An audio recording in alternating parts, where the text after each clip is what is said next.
रस का अपकर्षक या रस को हानि पहुंचाने वाले तत्व।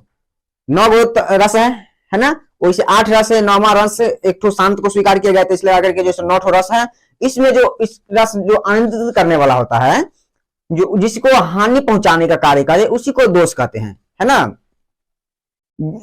उन्हें दोष मान लिया जाता है ना। उसको जो उसमें हानि पहुंचाए, उसको अपकर्षित करने का कार्य करे, दूषित करने का कार्य करे, उसको दोष मान लिया जाता है।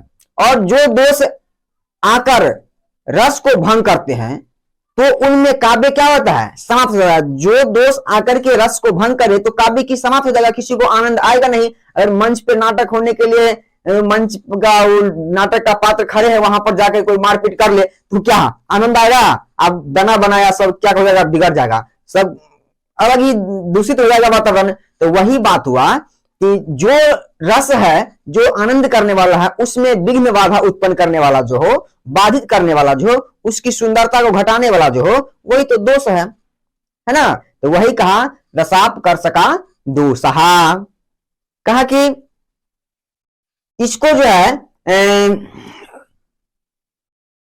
रस की हानि पहुंचाने वाले तत्व है, इसके कारण के क्या कारण दोष को जो है स्वीकार किया गया। जो हानि पहुंचाने वाला तत्व है, इसी के कारण क्या किया गया, दोष को स्वीकार किया गया। और काव्य दोष के भेद साहित्य दर्पण के 7वें परिच्छेद में जो है काव्य दोष के लक्षण के पश्चात काव्य दोष के भेदों का भी निरूपण किया है। तो क्या किया है, ते पुनः पंचधा मता, रस दोष के बाद इसका भेद का वर्णन किया है। ते पुनः पंचधा मता, क्या है दोष का लक्षण, देखिए पदे तदांसे वाक्यार्थे संभवन्ति रसयपि यत्, पदे तदांसे वाक्यार्थे संभवन्ते रसयपि यत्, ये 5 प्रकार का जो है सो दोष स्वीकार किया गया है। पदगत दोष, पदांशगत दोष, वाक्यगत दोष, अर्थगत दोष और रसगत दोष, ये 5 प्रकार के दोष है। पदे तदांसे वाक्यार्थे संभवन्ते रसयपि यत्, 5 प्रकार के, ठीक है। आगे कहते हैं कि दोष के मुख्य 5 भेद कर देने के पश्चात, ये तो 5 भेद हो गया, और इस 5 भेद के कर देने के पश्चात पुनः पदगत दोष, पदांशगत दोष, वाक्यगत दोष का भेद किया गया है। पदगत, पदांशगत, वाक्यगत, इस 3 दोषों का भेद किया गया है। साहित्य दर्पण के 7वें परिच्छेद के कारिका संख्या 2, 3, 4 में इसका जो सो उल्लेख है। तो हम यहाँ 2, 3, 4 यहां लिख दिए हुए हैं बोर्ड पर, आपको हम बता देते हैं। कहता है दुश्रव त्रिविधाश लीलानुचितार्था प्रयुक्त ग्राम्य प्रतीत संदिग्ध न्यार्थनितार्थता अवाचिकत्वं क्लिष्टतत्वं विरुद्धमति कारिता अभिमिष्ट विलयांश भावश्च पदवाक्योः दोषः केचित् भवन्त्येषु पदांशे अपि पदे परे निरर्थक का समर्थत्वे चित्त संस्कारिता तथा। तो ये जो है 16 प्रकार के पद पदांशगत दोष है। इसमें 16 दोष का नाम इस तीनों श्लोक में कारिका में आ गया है, और उस 16 दोष का नाम आपको बारी बारी बता देते हैं। तो आप देखें कारिका, एक बार उच्चारण कर लीजिए मेरे साथ। दुश्रवत त्रिविधा सलीलानुचितार्था प्रयुक्त ग्राम्य प्रतीत संदिग्ध न्यार्थ निहितार्थता अवाचिकत्वं क्लिष्टतत्वं विरुद्धमति कारिता अभिमिष्ट विलयांश भावश्च पदवाक्योः दोषः केचित् भवन्त्येषु पदांशे अपि पदे परे निरर्थक का समर्थत्वे चित्त संस्कारिता तथा।